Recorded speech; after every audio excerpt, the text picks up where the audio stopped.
XP 15 i5 8265, RAM bawaannya 8 GB, SSD bawaannya 256. Kita upgrade ke 512, 8 GB dual channel jadi 16.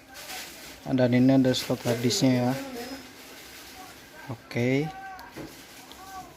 Nah,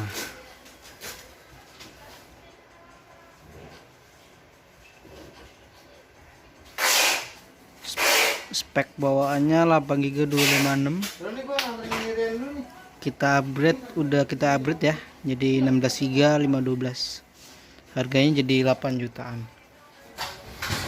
Oke, setelah itu kita mau install Windowsnya saja ya.